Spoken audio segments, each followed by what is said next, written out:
Okay, I want to introduce you to a very simple but effective coaching tool called the Circle of Influence, made popular by Stephen Covey in his book, 7 Habits of Highly Effective People. So what I'm going to do is just talk you through the model itself. We'll do a demonstration, and then we'll talk about different applications. So first of all, as you can see, here the model is.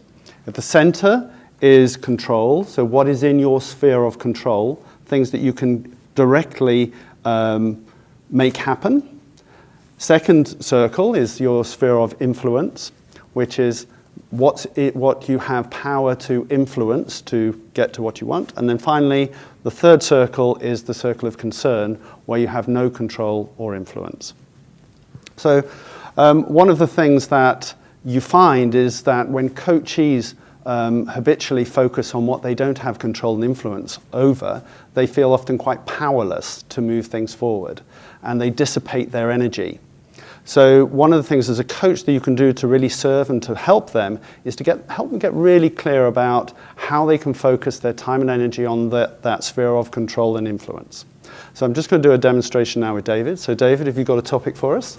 Yep, I'm working with a client who has been in position about a year, but he's a fairly young middle manager in a manufacturing organization with a fair degree of responsibility and a team beneath him. Right, and what is it, give us a little bit about what you want or what you need to get out of this conversation. Well, it would be nice to be clear about how I can move forward with him. What's happening in a sense to me is that I have a lot of concerns about him.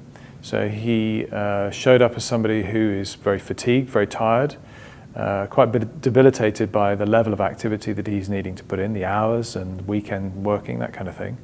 And he has a team that doesn't necessarily want to play ball and contribute in the way that he needs them to perform.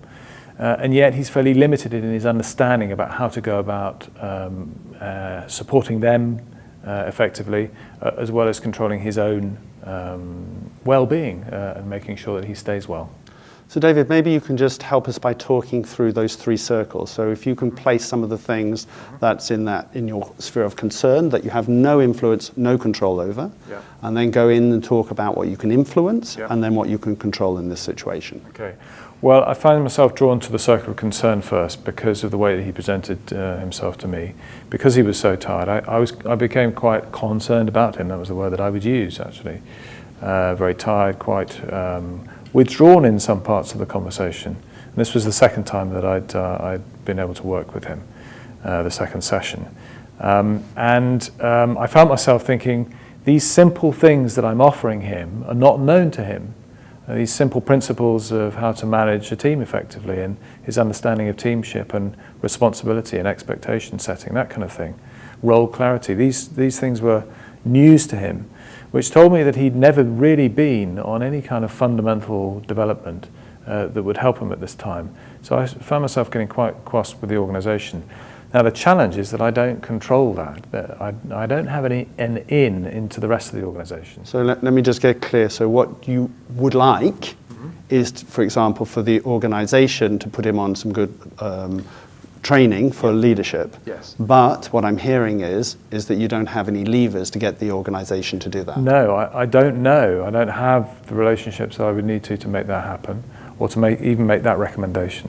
Okay, so you don't know the relevant stakeholders to influence them to put him on the training? No. Okay, so what else is in that sphere of concern that you can't control and can't influence?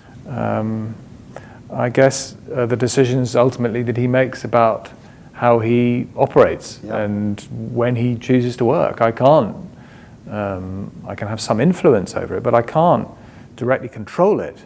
And I guess my worry about him is something that I can control and influence, but again, it's his decision, really, ultimately, at the end of the day. So maybe you can just share, in terms of path forwards for you now, what exactly can you do in terms of channeling your energy and your time with this coachee that you can control, that you can influence? So I can control the models and the tools that I share with him that I think are going to be most productive in his current situation.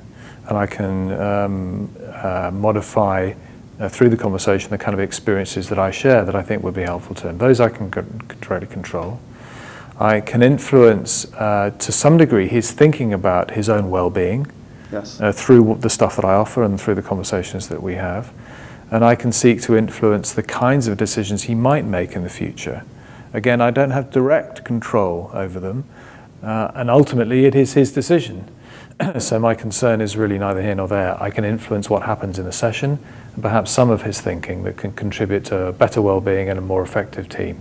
Great, thanks a lot, David. So maybe we can both share where we've used this technique. So, for example, I use it often when I've got a coachee that's just overwhelmed, doesn't really know where to focus their time and energy, and just getting them to sometimes even just to write in what is it that they're concerned about, they don't have control over, all the way to influence and then control.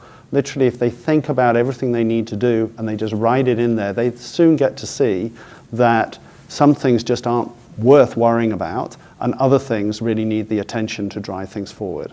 I also use it a lot with teams. If there's a lot going on with a team, again, just helping them think, where can they critically focus to make a difference and what should they let go of because they don't have control or influence over. How about you?